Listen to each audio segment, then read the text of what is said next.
Good evening, everyone. I'm Timothy Go. We'll take you to China this hour. Tens of thousands of people cramming into the Shanghai World Expo on the first day of the multi-billion-dollar event. A sea of people waited to visit China's red inverted pyramid that's the centerpiece of the expo park.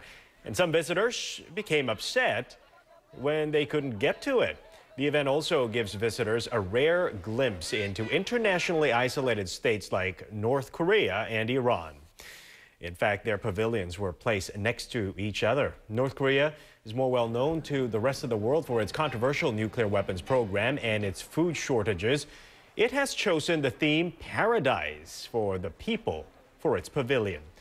North Korean officials say they want to take this chance to show off its garden city of Pyongyang to the rest of the world. Overall, though, despite the huge turnout, there appears to be no major hiccups. Diplomatic spat is brewing between China and the United States. China says one of its diplomats was injured by police officers in Houston when they arrested him at the Chinese consulate.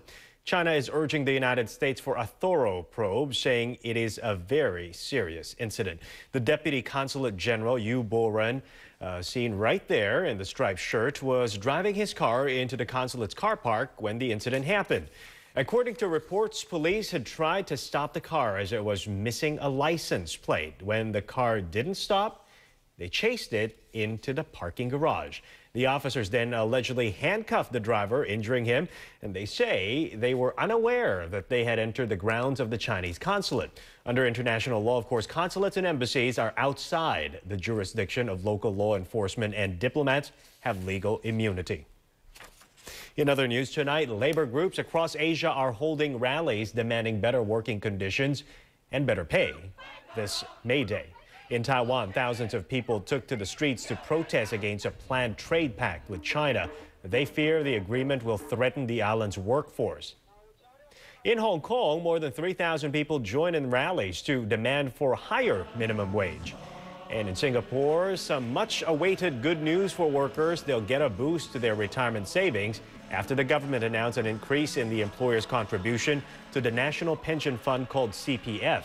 It was cut some years back during the downturn to help employers tide over the hard times. Now it will go up by 1%, meaning employers will now contribute 15.5% for the workers' wages, or of the workers' wages, to this fund. Channel News Asia's Imelda Saad with the details. The International Crisis Group, or ICG, says the unrest in Bangkok could deteriorate into an undeclared civil war. In its report, the ICG says Thailand should consider help from the international community to avoid further violence. Tensions are still high in the kingdom.